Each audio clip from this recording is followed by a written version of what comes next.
Morning, how you doing? Welcome to my vlog. It is 10:30. I've done my journaling. I have made my banana bread and I've had a shower and I'm getting ready to go out because I'm sure in a minute you're going to hear the builders. It is chaos living here. If you've watched my video that I put out about living in a building site, I get woken up at 8 o'clock every morning by this lovely noise, not to mention all the other shenanigans that are going on. It's quite stressful. I'm not going to lie, it's actually quite stressful. So I'm going to pack up my laptop, my stuff, and I'm going to go into town, and I'm editing today. So on Monday I finished the first draft of my new book, which is a murder mystery, and I'm very excited actually, but now I've got to go back and edit it all and make sure that the story hangs right together, because it was a long time ago that I started writing it, and I've been writing it for a couple of years now. I've been keeping like a notebook of all the clues and the characters, and I'll probably share that with you one day when the book's published. I sort of set up by making a vision board to start off with and outlining who the characters are.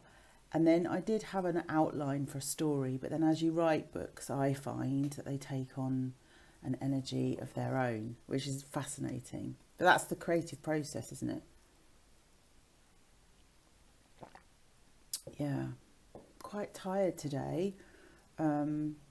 I was awake at 2 o'clock in the morning. I had an upset stomach, which wasn't nice. So that went on for quite a while. And then obviously the builders came at 8 o'clock. So yeah, I feel quite tired and dehydrated. I've started drinking a bottle of water in the morning before I have my cup of tea while I'm journaling. And then just keep filling up the water bottle throughout the day. Because I read the other day that dysregulated nervous system requires a lot of water, but if you think about it, our bodies are predominantly made up of water, aren't they? So yeah, I've been drinking a lot of water today. So I'm gonna, can you hear that? I don't know if you can hear it. They're being really quiet while I'm recording my video, which is really good. I've just missed a call actually, and I've got to reply to a text from a client. So I've got a lovely client at the moment who's working with me on my self-care super boost package. So she gets me for 30 days and she's received a PDF with a pack, and she has things to do every day and she checks in with me. So we've just been having a bit of text backwards and forwards on the WhatsApp. And I created these services, one, because they're really helpful for people, because introverts and wild hearts and highly sensitives like that layer of protection, and also that time to kind of think about and deeply process what we're typing backwards and forwards, which you don't get the luxury of that time and space in a face-to-face session. But also because the builders don't go home till 5 o'clock, so I can't see clients until the evening, which kind of limits how many face-to-face clients I can see at the moment. But I thought, well, where there's a will, there's a way, and people who want to work with me will just grow and adapt with me. When you think all those years ago I used to do face-to-face in my kids' coaching room, and now I do all my coaching online, it's very different. So you have to kind of flex and grow with the times, don't you? Anyway, I shall see you again soon. Have a good day. Bye.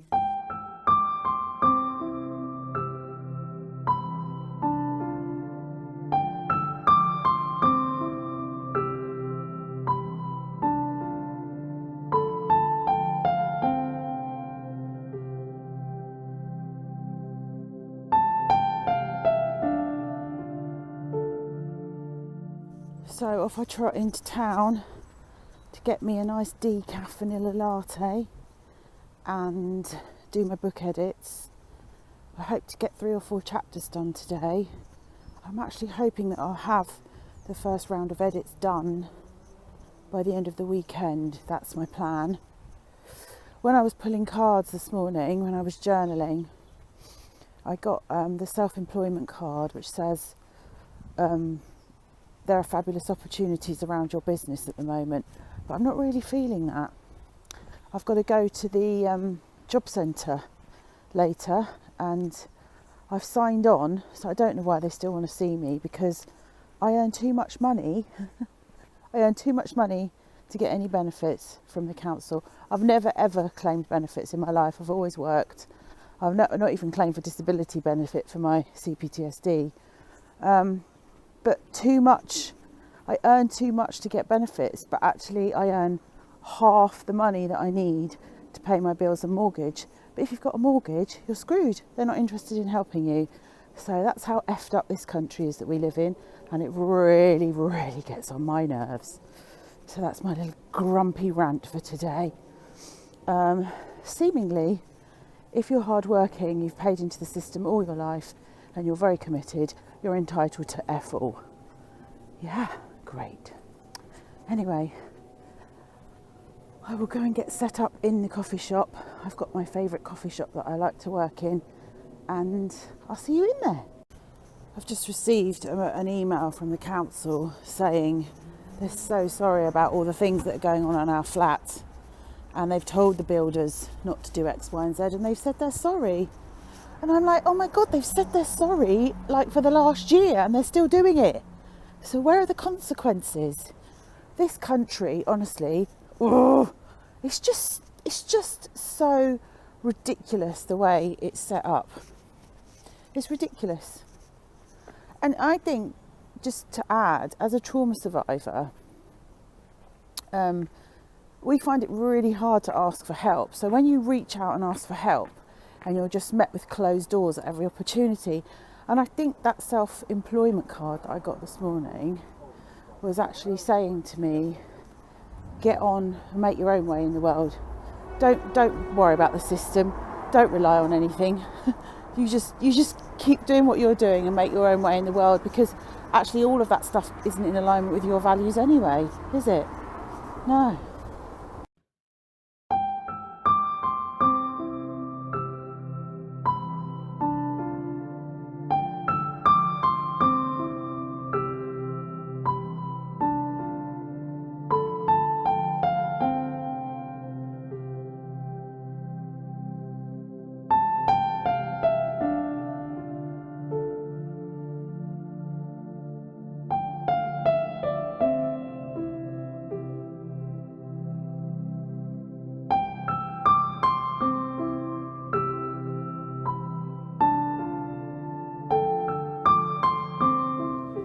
It's 4:05. I've written another 1,000 words and I've edited loads. So not in the way that I thought I would.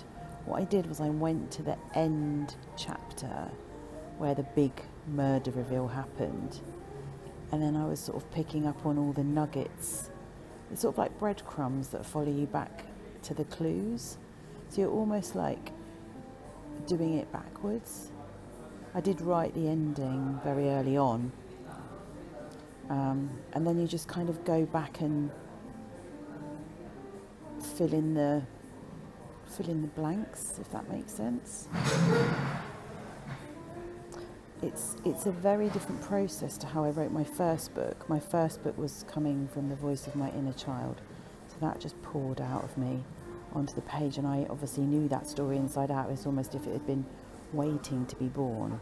But this one is a totally made up story. Well, the characters are based on people that I've met in my life, or I've had encounters with, or I've seen in movies and films that have really stayed with me. Do you have a favourite character or a film or a movie? Maybe one that you watch over and over again? Recently on my channel I made a video about comfort TV for trauma survivors, so you might want to check that out because it's a good one. We like to watch, I watched a film on Saturday actually, it was a rom-com just on the Hallmark channel, and then ended up watching it again on Sunday because it's so prescriptive, like there's a formula, it's formulaic, the story, and so you know what's coming next, and there's such comfort in that. Yeah, brilliant.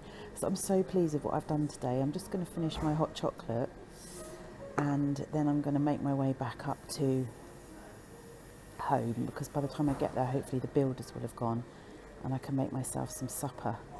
So I will see you on the other side.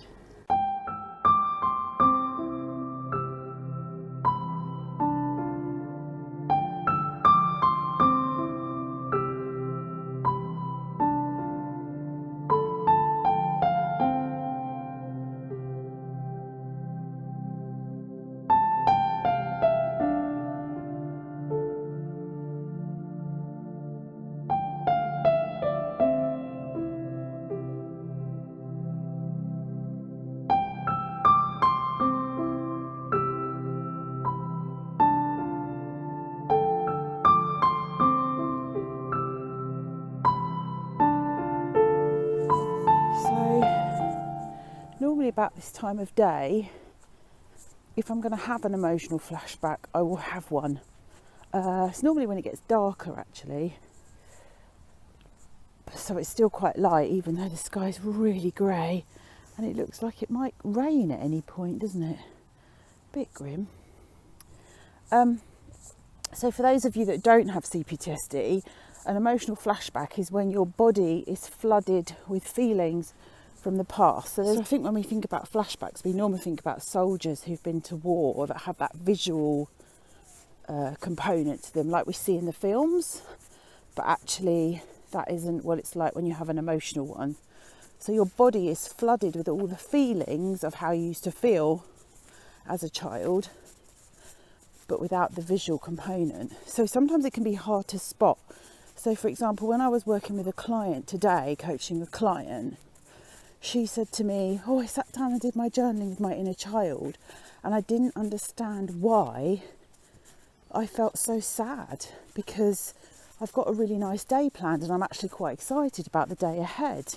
It's actually possible to feel more than one feeling at once. So the sorrow that you're feeling belongs to the inner child, and that feeling is already inside of you, but you can also be excited as an adult about the day ahead.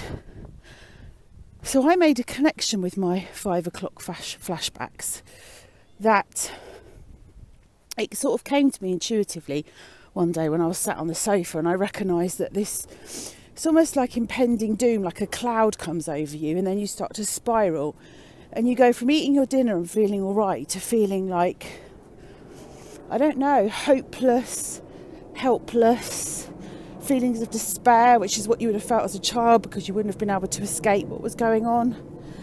And I got this sudden sense of what it was like for my mum at 5 o'clock when she was a kid, and I thought to myself, I wonder if this was when her dad started drinking at 5 o'clock, and if she was overcome by these feelings, and now those feelings are in my body, because I grew in my mum's tummy. And we know that through epigenetics, that trauma is passed on. So, I mean, it was all kicking off in my house at 5 o'clock, but was it all kicking off because my mum was feeling her emotional flashback? And obviously 5 o'clock is witching hour, isn't it? It's a really tricky time of day for most mums with children. Everyone's tired and fractious. Everyone wants to get to bed. It's tea time, and kids who've been away from their mums all day want to reconnect. And I thought, gosh, yes, my mum would have had no mum. She would have, maybe that's when her dad started drinking. So she was flashing back. And then that's when it would all kick off in our house. And so now I'm flashing back to what happened to me at 5 o'clock when I was growing up. And I thought, yeah, that makes perfect sense. So I kind of wanted to share that with you today, because I thought, I reckon that could be true for a lot of people. But it's identifying, like I was saying to my client today, the difference between when you're in your adult body and when you're in your inner child. And I think the inner child, the feelings come into the body, which is why so many of us go up into the head to try and escape the body. So we start to rationalise, we start to judge, we start to intellectualise our feelings. Oh, well, I don't know why I'm feeling sorry. Sorrow and sad, like making ourselves wrong. It's not wrong. It's just coming from a part of you, and it's not all of you. But sometimes those flashbacks can get so intense that it feels like it's coming from all of you. So I try to do something different at 5 o'clock. I try not to be in kind of like the evening routine. So like now I'm walking home with you, so that's different. Oh, there's a plane going over. I wonder where that plane's going to. Oh, bluebells. Oh, just let the plane go over. It's a loud one, isn't it? Yeah, I try and break up my routine and put myself in different places and spaces and doing different things. But I also let those feelings come through. So I will reassure my inner child and say to her, it's not happening now, we're safe, everything's okay, I'm here, I'll take care of you, and just allowing those feelings to bubble up. So yeah, anyway, I'm going to carry on with my walk home, and I'll see you on the other side. Here we are back at the building site. Can you believe that? Danger, men at work. Yes, some people are living in here while this is all going on. This is what it's like. Yep. Right up to the top. Oh, welcome home, Lise. Welcome home. I try not to look at it too much, to be honest, because it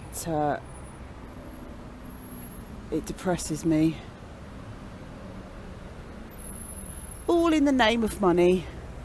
All in the name of money and solving the government's housing problem. Hello again, back home now. Just having a cup of tea. I've had a couple of slices of my banana bread that I made this morning.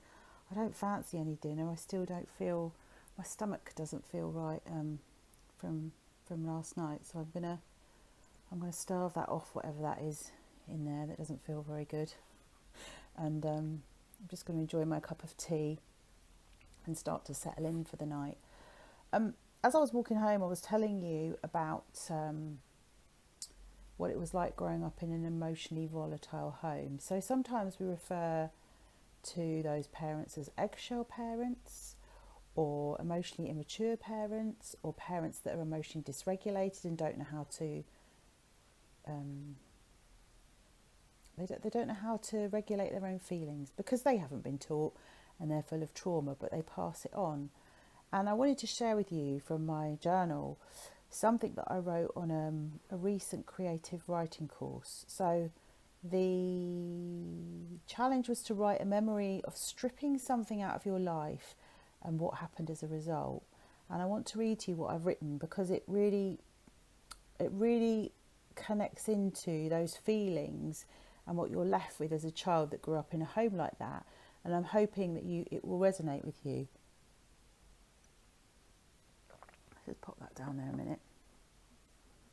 So peel back your luggles and listen in. The day I said no to you was the day I got my voice back. I was free, no longer a hostage to your rage, to the storm that would appear from nowhere and consume me, swallow me whole, like a wolf hungry for more. There was never enough. I could never give enough, do enough, or be enough to see you smile. That's all I wanted. And for the storm to stop. You didn't know how to control the storm, even though it came from you. On some days, I knew it was coming. Your face would change, dark like thunder, a curled lip, a big sigh. There were storm warnings. I tried to learn what created the storm, but it was unreasonable and nothing would quell its fierce and raging hunger. It was far easier to face it, and then it died down. I no longer wanted to be its prisoner, held captive by angry words, uncontrollable fists and spiteful intentions, spitting at me with insults to keep me small, safe in the knowledge that I would try harder to be good. Your words hurt. I said I didn't care. I fought back sometimes, but I did care. I was angry they believed your lies. I tried so hard to be good. But I realise now I was good inside, generous, kind, smart, funny and loving. For ages I didn't know that I was free. I kept repeating the same pattern, connecting with people like you or acting like Cinderella. I had to rescue myself. I didn't need a Prince Charming. Freedom felt unsafe, a big wide world with nobody to anchor to. First I had to anchor myself back to the earth, in nature where I came from. Getting away from you gave me space to find the truth, to burn your lies to the ground, to find myself buried under the rubble, the devastation left behind after the storm. The calm before the storm still unnerves me as I wait for the other shoe to drop. I want that space, the peace, the hush, the silence, and I am learning to trust it day by day. So I don't know if that resonates with you at all. So what happens is that we internalise the storm as children and it lives in our bodies. And so the way to be free of it is to understand our own storm and work with our own bodies to just to regulate our emotions, really, because no one ever taught us. And I want to finish off that with a poem that I then wrote. So I free fall. If those of you know my journaling technique, that came out as a free fall journaling piece. That just came from my stream of consciousness. And then off the back of that, I just wrote this poem, which I'd like to share with you. The storm. A tirade of anger, words spat in my face. Without warning or reason, the storm invaded my space. It began with a breeze, a heavy sigh said, obey, before the raging crescendo moved in on its prey. Relentless, never satiated, like a wolf hungry for more, feeling powerless and weak against the storm's mighty roar. Dark thunder rolling, eyes glaring and cold.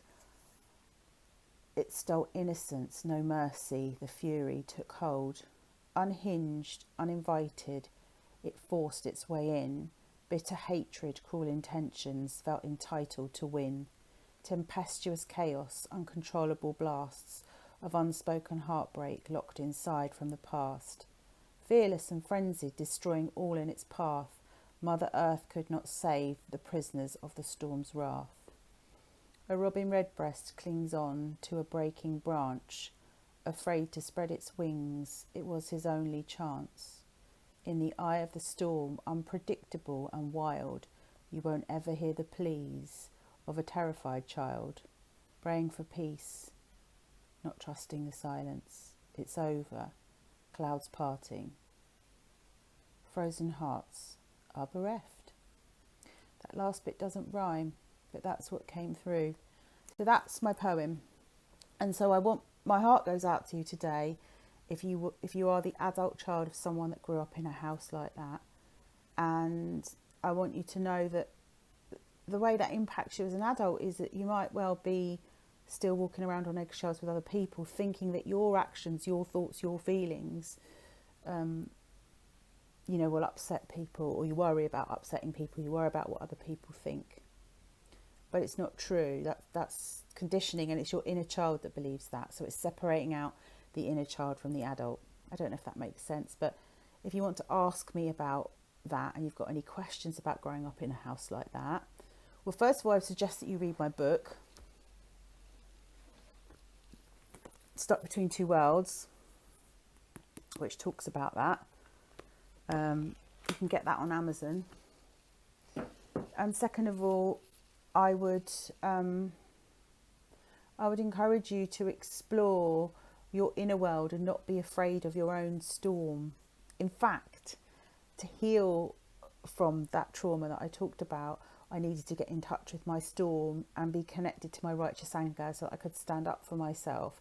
So when any other stormy things come in, so like all this gubbins that's going on with the builders, you can use your voice to stand up for yourself. So it's the end of the day for me now, and I'm quite tired. I've had a successful day, I think. I hope you've enjoyed coming behind the scenes with me. I want to finish off by sharing with you what I do as my end of the day ritual. I have a sofa over there, and it's got a blanket, and I like to fill up my hot water bottle with hot water and put it on my chest, actually, because the weight of that on me and the blanket, it holds me. So that is my grounding, my anchoring from the storm. And I do that at the end of every day. And I'll go and lie over there and I'll close my eyes and I'll go inside my body and then I will journal again. So I want to share with you what I will journal. Those of you that have got my This Is Your Life journal, this is taken from this journal. So let me show you. It looks like that. Oh, it's probably back to front on here. It looks like that. It's a digital journal. You can get it online. And it's got a morning check-in and evening check-in. So I'm going to share the evening check-in with you because this is what I do at the end of the day. So I thought, well, I'll let everyone else see what it is because that will help. Right, where's the evening check-in? Can't see, I haven't got my bins on. So at the end of the day, I say what I'm letting go of. So I'm letting go today of my frustrations with, you know, the fact that my life isn't the way I want it to be right now, and I'm trying to be accepting and just being in the now, and that's not easy to do, as you can see from the video what's going on. But I want you to see that I'm a real person. I may be a life coach, I may be great at sitting with other people's pain, I may write books and poems and be a teacher of journaling, but I'm also a human and I'm faced with the same challenges that you are every day. And I hope by getting some insight into my life, you can see that about me. What else am I letting go of today? I think that's it, actually. So it's really important to just tune into your body. Maybe when I lie down and tune in over there, something else will come through. Sometimes when you've been writing all day, stuff's bubbling under the surface and it hasn't quite poked its head out. And then what went well today? Well, I wrote over 1,000 words today. I edited a lot of pages. I have made this video for you, which I really enjoyed doing, actually. It's been quite good fun. I'm not the best videographer, but I've just done it on my phone, so we'll just see, you know, what you think of it and if it's of interest to you, if it's helpful. What else went well today? I think that's it. I mean, despite not feeling well this morning, when I woke up, I feel like I haven't been that tired. It's just drinking that bottle of water first thing in the morning that really makes a difference. What am I thankful for? I am actually thankful that I have a roof over my head, because living with complex trauma is really hard. It's like an invisible illness, and it takes a lot of energy out of you. So I don't know if you know about spoon theory, but when you've got an invisible illness or a chronic illness, you've only got so many spoons of energy every day, and everything you do takes up the spoons. So I have a habit of like over functioning and overdoing. So I use all my spoons up very early on in the day, and then I'm really tired. So I am thankful for my resilience. I'm thankful for a roof over my head. I'm thankful for you being here and being part of this community. I'm thankful for my curiosity. That's what sort of drives me on. I'm thankful because yesterday I got a new streaming box from Virgin. So because the package that I'm on at the moment with Virgin is too expensive for me, and I wanted to leave, but I was locked into a contract. And then when I told them I was on Universal Credit, they offered me something else. So I got a little streaming box yesterday. It's tiny, it's about that big. So I'm going to watch something on there in a minute when I've done my journaling. How do I feel today? So I invite you now to just close your eyes, put your hand on your heart, just go inside your body and notice where there's tension. So my tummy's still quite sore from last night. I've got sort of like a fizzy, excited feeling in my tummy, which is making me smile. So, you know, it's possible to feel more than one thing at once. It's possible to be disappointed and upset and angry and annoyed about the injustice of what's happening on, but it's also possible to feel joy and let that in at the same time. So the journal then invites you to colour in the hearts. I don't know if you can see that on there, if the ring light's going to get in the way. There's some little hearts there, and you colour them in, and it says colour the hearts. The more expansive your energy feels, the more you colour in. And then there's the serenity prayer. We all know the serenity prayer, so it's about letting go of what we can't control. Grant me the serenity to accept the things I cannot change, the courage to change the things I can, and the wisdom to know the difference. So Instead of putting my energy onto things that I can't change and I can't control, I'm channeling my energy into writing my book and creating the new. And that actually fills my cup up, and that feels a lot better.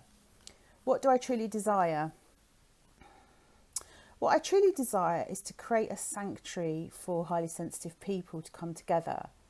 And I hope this channel is that space where we can, you know, meet each other in the comments and talk about things and talk openly and freely without feeling shame or feeling worried that we're being judged or worrying about what other people think of us. It's very difficult when you've got trauma because we tend to self-isolate. That's how we cope with our pain. And I want to say to the universe, I don't want those people to struggle alone. Let's all come together and you know, get to know one another. Excuse me. Excuse me. And then at the bottom, there's self-appreciation and celebration. Notice something you like about yourself when you look in the mirror.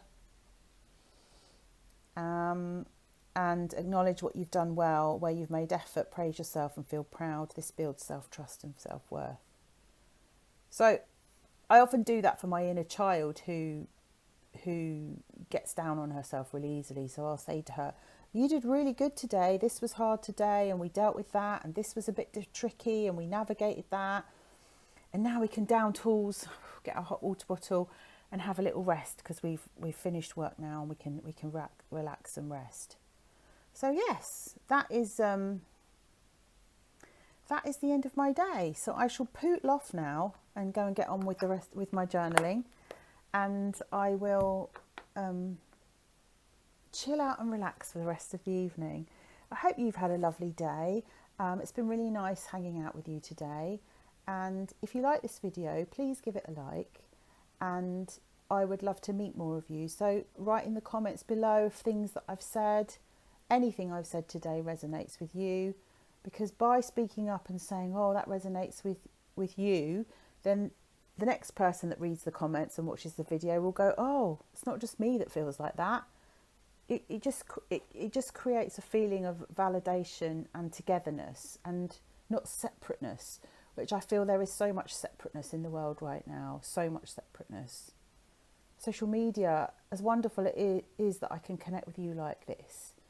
When I was in the cafe today writing, I just looked at everyone on their phones. And I mean, even people that were having lunch with one another, they were literally scoffing their lunch down, scrolling through their phones, sat with a person and then rushing out again. And I watched loads of people do that. And I thought, there's no connection, there's no togetherness. And our trauma already disconnects us from ourselves. It already disconnects us from ourselves. And so it's learning to reconnect with ourselves and reconnecting with others and coming together and being there for one another. Okay, I shall see you again soon. Take care. Bye for now.